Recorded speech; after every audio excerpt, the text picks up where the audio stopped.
Alors, deuxième sujet, donc, aujourd'hui, important, en ce deuxième jour de Ramadan. Alors, on profite d'une grande fête de croyants pour parler aux gens qui se présentent comme croyants, peu importe leur obédience, qu'ils soient juifs, chrétiens, croyants dans la vie et dans la générosité du monde, ou agnostiques, ou même athées qui croient en l'humain.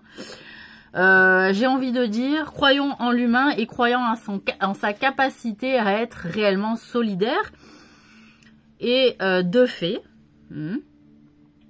pour toutes les personnes qui sont, entre guillemets, dans une arène de vie, de jeu, comme on peut l'être moi et mon compagnon, par exemple, ou d'autres couples ou d'autres personnes, je souhaite, et nous souhaitons, ensemble, puisqu'on en a parlé, dénoncer le fait que nous soyons spoliés, que nous soyons quand même volés, parce que nous sommes des bons challengers, et nous sommes des bons travailleurs, et nous sommes des bons gens qui savent s'inspirer de la réalité divine pour faire du bon boulot, d'accord? Et que donc on s'appuie sur notre travail colossal, sur nos travaux colossaux et sur notre travail colossal en réalité, depuis quand même un certain nombre d'années, et pour être gentil, franchement.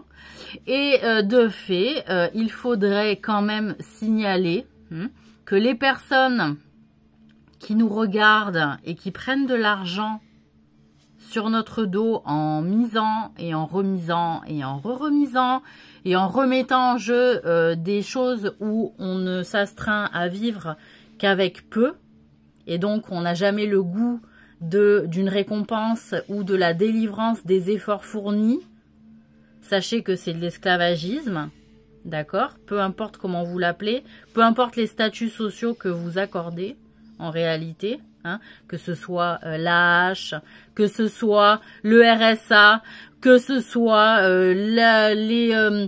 la prime d'activité, etc., dont on doit se suffire en réalité, nous ne sommes pas payés en fonction des efforts que nous fournissons. C'est une réalité.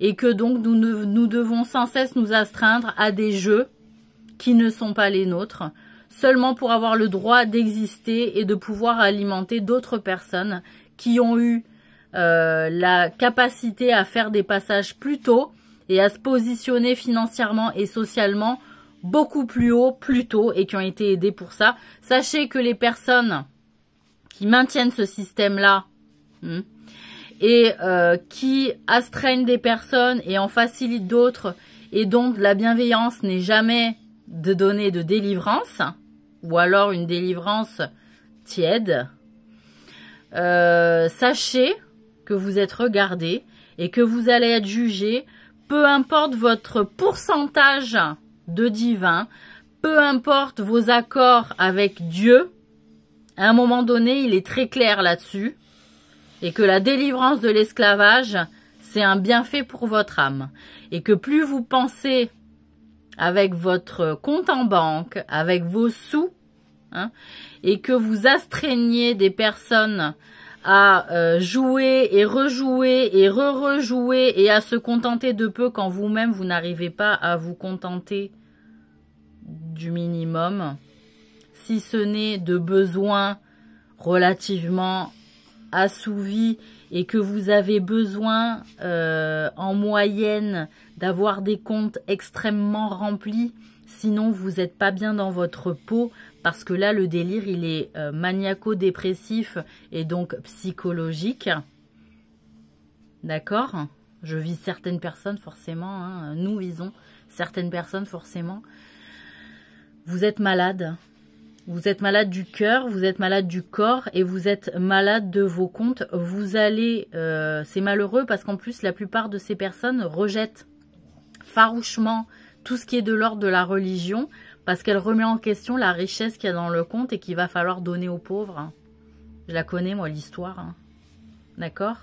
Et que ce qui laverait vos âmes et vous rendrait un peu moins malade, ce serait justement de vous délester financièrement de ce qu'il y a sur vos comptes.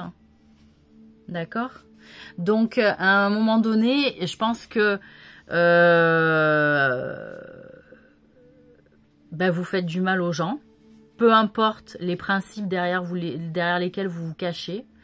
Peu importe les consignes que vous pouvez donner pour accorder tel droit, pour accorder telle possibilité ou telle facilité ou telle aide financière. Sachez que vous avez tellement bien tout vissé, hein, que les gens sont là vissés, donc obligés de s'astreindre à se plier à votre demande, mais en réalité vous n'en gagnez pas du respect réel. Vous avez perdu toute dignité, même si en apparence elle continue d'exister, hein.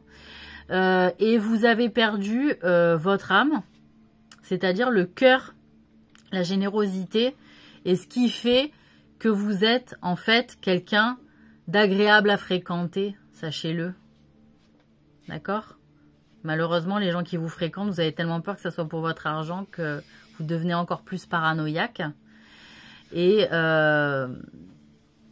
malheureusement, si vous ne faites jamais don de générosité, si vous faites des dons de générosité, vous allez vous dire que c'est aussi pour l'argent. Donc, quoi que vous fassiez, sachez qu'en ayant de l'argent, ça attire les guêpes. Hein, parce que si vous n'êtes pas un miel, c'est pas des abeilles que vous allez attirer. Et donc, vous n'allez pas financer de bons projets, vous allez en financer des mauvais. D'accord? Et que les guêpes, elles vont vous piquer. Hein, parce que l'abeille, si elle pique, elle meurt. Hein. Elle a un côté don sacrificiel, l'abeille. Hein. Et en plus, quand elle fait un truc, c'est du miel. Hein. Donc, c'est bon à bouffer. Elle partage avec le monde ce qu'elle rejette par la bouche. Donc, voilà. Et comme il y en a, ça fait longtemps, c'est plus du miel qui sort de leur bouche. Et ben, elles se fréquentent entre guêpes. Et que si ça bouge, ça pique. Et que ça comprend mieux quand ça pique que quand ça se dit des belles choses avec la sincérité. Parce qu'en réalité, quand on vit de belles choses avec des personnes, on a envie de donner aussi et de partager ce qu'on a comme richesse avec d'autres personnes de bon cœur. Sauf que c'est au prix de continuer de voir la personne. Et que les personnes qui souvent ont donné malheureusement au départ à des personnes dites de bon cœur et qui ont voulu partager un projet, elles l'ont plus vu après. En fait, elles se sont rendues compte qu'elles étaient juste intéressées par l'argent et pas passer du temps. Parce que la personne aussi, c'est vrai qu'il y a de l'argent, elle est prête à faire ce sacrifice de donner de l'argent pour de jolis projets, mais à condition que la relation amicale, elle soit sincère. C'est-à-dire qu'on continue à se voir. Mais non, il y a une personne qui reçoit de l'argent, elle ressent une fierté.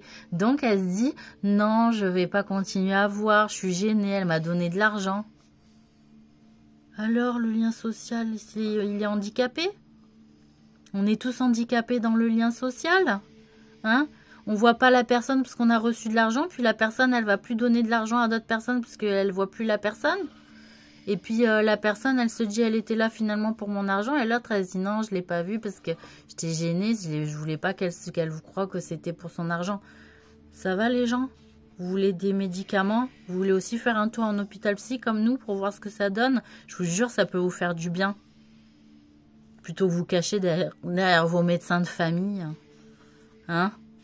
Alors, vous n'êtes pas handicapés dans la tête tous là? Et nous, on est là, on trime. Et c'est nous les malades, allô?